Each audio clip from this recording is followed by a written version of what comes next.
relatively new to BookTube, although that's not strictly true, but I am new to posting book content on this channel. I thought I'd like to do a quick video talking about my own, some of my own books.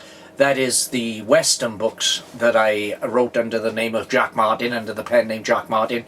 Jack Martin, of course, was my grandfather's name, because my first professional sale was as a Western author under the name Jack Martin way back, and I think this is my first Western year, 2009. Do you know, it's been a... I wasn't sure in my head then if my debut novel actually came out in 2009 or 2012, but it was 2009, and it was this novel here, The Tarnished Star, written by Jack Martin. This novel has actually been optioned for a film, and there is a script out there going under the title of Lawmaster. The main character's name in this is Sheriff Cole Masters, so he's a lawman. So Lawmaster is the title that the film script is floating around as. It's been optioned many years back, and nothing has come of it, and I fully don't expect anything to come of it. That's the way things are. But Tarnished Star, as I say, came out in 2009, and this was my first experience, not of being published, because I'd been published previously. I published quite a few short stories in magazines. I'd also, back in the late 90s, had a short story on BBC Radio 4 in the morning story segment. But this was the first actual book that came out. Now, the publisher of these, the Black Horse imprint, were Robert Hale. Sadly, they've now gone, but they had been publishing Westerns continuously since, I think, 1936.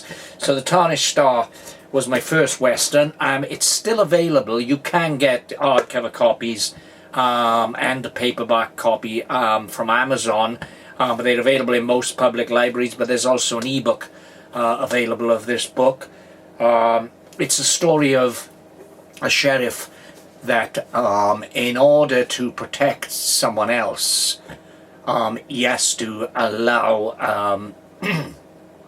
a faction of bad guys, if you like, to push him around, and he feels shame because he feels as if he's tarnished his star, hence the title Tarnished Star. I was really I'm still quite proud of this book.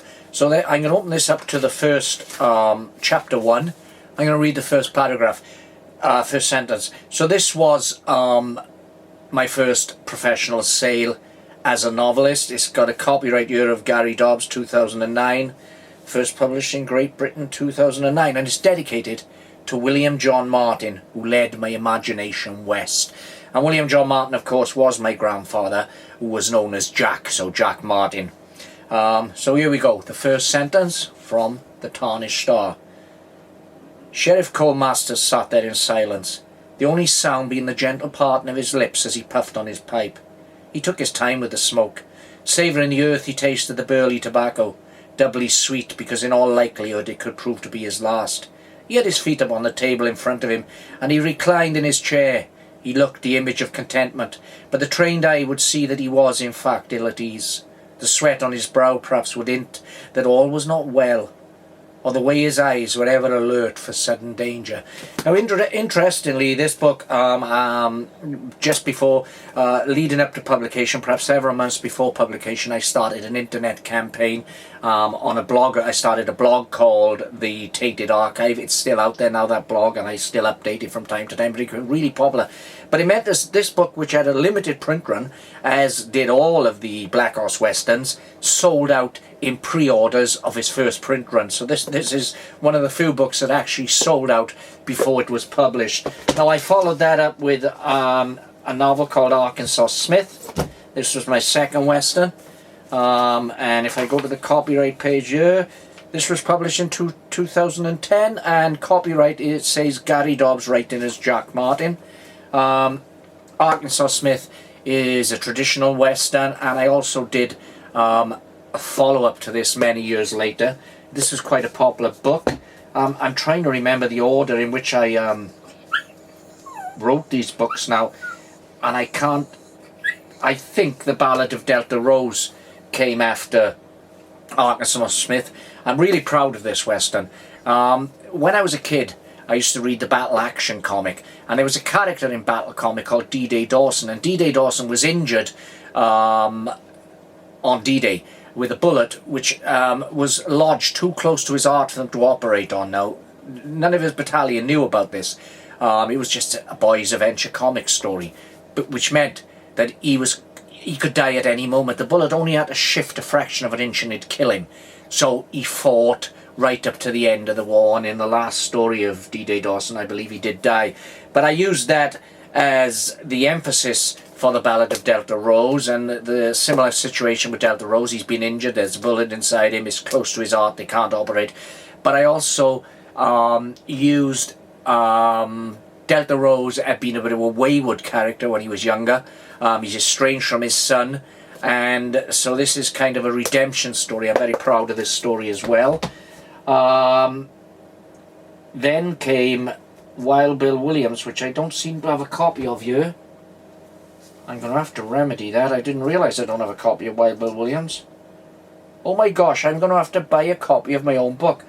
I don't appear to have a copy of Wild Bill Williams. Wild Bill Williams was one of my favourites of all. Oh, here it is. Hey, I thought I had a copy. I must have put it down. There it is, Wild Bill Williams. I'm really proud of this book because it's a totally different Western. It's not a run-of-the-mill Western. There's a lot of comedy in this book. The character Wild Bill Williams comes from, he's a Welshman. He comes from the village where I was born and brought up, and the village where I live now, Gilfach. And I really love this book. I'm really proud of this book. Yes, it's a Western, but it's not a traditional Western. There's a lot of humour there. There's a lot of action. I really think this is a great story by Jack Martin. I think Jack Martin really hit his peak with this. The back cover blurb tells us that official records show that some 80,000 Welshmen made their home in the place now known as the Wild West, though the true figure is likely to be much higher. This is a story of one of those men. William Williams, otherwise known as Wild Bill Williams, is no stranger to trouble. It seems to follow him like a shadow. But even as a survivor of the Little Big 'Un, or so he claims, he has never before had to face the kind of trouble that he finds in the town of Stanton. When the bullets start to fly and the blood begins to run, Wild Bill is never far behind. I'll read you the opening part of this book again because there's a lot of humour in this book. So I'm just going to read the first couple of sentences here. And I don't know if any of the humour is going to be obvious in these couple of sentences, but as I say, I'm really proud of this book. So, chapter 1 starts with, there was nary a frown when Wild Bill Williams was in town. He had a way about his manner that enabled most folk to forget all their troubles and become positively festive. It was said that Bill could start off a dance at a funeral and carve a grin out of the most granite of faces.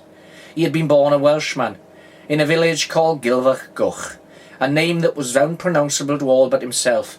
But as a young man of 15 summers, with no compulsion to go and work in the coal mines, those same mines that had aged his father beyond his years, he had set out in search of adventure, and found himself stowed away on a ship making the Atlantic crossing to the United States. He landed in New York, and after a few aimless years had started out west in search of the future he had in mind for himself. Go west, young man, and grow up with the country, the New York Tribune had advised in striking headlines that had filled men such as Wild Bill Williams with optimism for a future on the rugged frontier. It seems Bill's destiny to follow the westward trail. What that destiny was, no one, Bill included, knew. But I'm really proud of that book. The Tumbleweed Trail.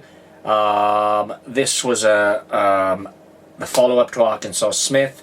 It's written, again, it's a rather different type of Western because it's written partly from the viewpoint of a character, a young lady who's on a westward drive on a wagon trail, and there's a lot of mysticism in this book. Arkansas Smith is seen as almost a mythical character. It opens up, the book starts with an extract from the diary of Ellie Mae Preston, in which Ellie Mae says, I fear the journey, and I am convinced it is folly to travel as we intend. all her worldly goods packed in a small wagon Jake had purchased and travelling overland. It is a great distance to Kansas City, and there are bound to be many dangers ahead of us. Dangers that we shall have no choice but face. So that's the Tumbleweed Trail. The Man from Jerusalem. This is more of a traditional Western. Again, proud of it. I'm proud of all my books. Now, perhaps the most curious, offbeat Western I ever wrote was The Afterlife of Slim McCord. If you've seen the movie A Weekend at Bernie's, where the two, it's been years since I've seen that film, but as I remember it, there's two young guys and they've got a dead guy with them.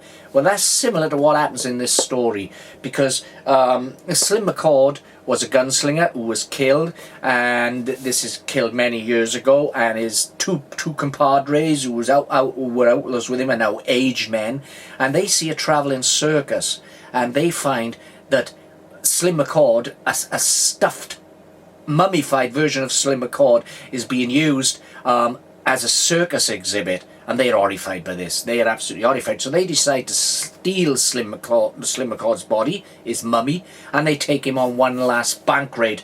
So Slim McCord becomes a bank robber from beyond the grave. The book starts with the blurb on the back says, "Blackman and Tanner have seen it all, but nothing has prepared them for what they find in the town of Possum Creek.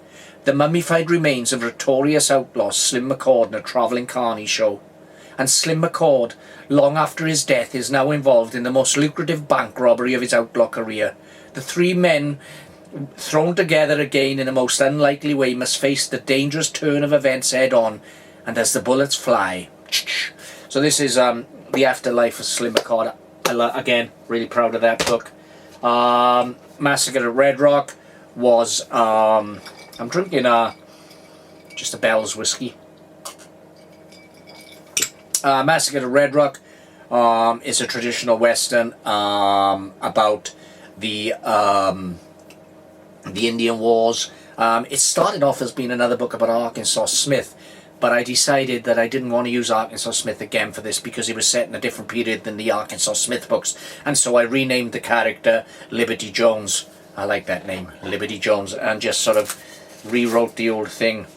This is one of the few books of my, as the Jack Martin name, which has an author's note at the beginning. This says basically that the author's note: the American Indian Wars were a complex and often brutal series of confrontations fought with great courage and ingenuity shown by both sides. In the writing of this novel, I have eschewed the modern ideology and avoided words or phrases like Native Americans. I have struggled with the modern concept of political correctness and then decided it is not relevant to the story. I have stuck to the terminology used during the period in which the story is set. Likewise, some of the characters show attributes that today we would call racist. But that was the time and place, and it is a writer's duty to reflect as much reality as possible in any fiction for the deceit to work.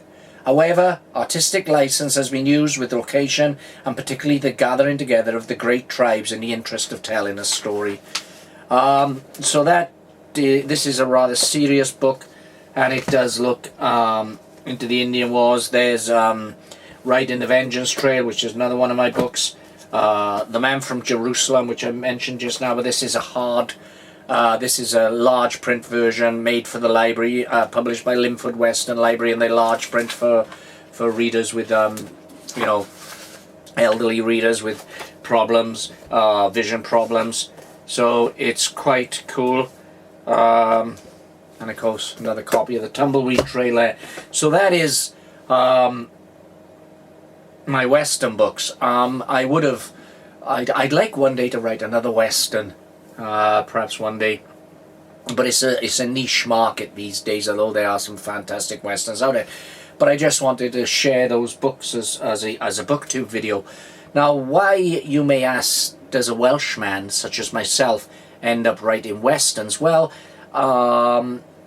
my grandfather, when I was a kid, I spent a lot of time with my grandfather, my grandfather's house, every school holidays, every weekend.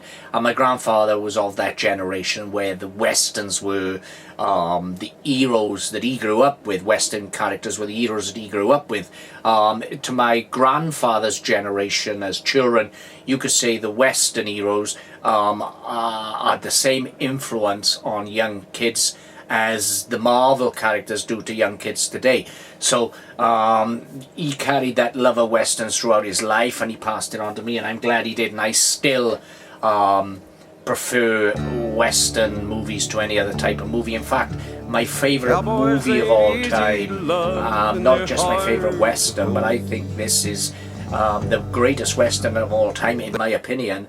I would also say it's probably one of the greatest movies of all time as well, and that is John Ford's The Searchers, which of course starred John Wayne. And for anyone who says that John Wayne can't act, they need to sit down and watch The Searchers, an absolutely splendid film. So anyway, I just wanted to tell you a little bit about that, about my western novels, published under the pen name Jack Martin. These days most of the work I do comes out under my real name of Gary Dobbs, but one day I would like to help Jack Martin to write again and write another western. So anyway, I hope you, as I say, most of these books you can still get hold of. You can get second-hand copies on eBay. You can get new copies of some of them, which are still in print, on Amazon. Many of them are available as ebooks, or you can go to your local library. So that's Jack Martin, Western writer. Thank you for watching, and please click subscribe below. Leave a comment. I'd love it if you leave a comment. If you love westerns, tell me why you love westerns. If you've read these books, that would be great as well. And also, if you can give me a thumbs up, click the like button below. Anyway, thanks for watching. I'm going to enjoy this whiskey now, and I'm actually going to settle back and watch Lonesome Dove.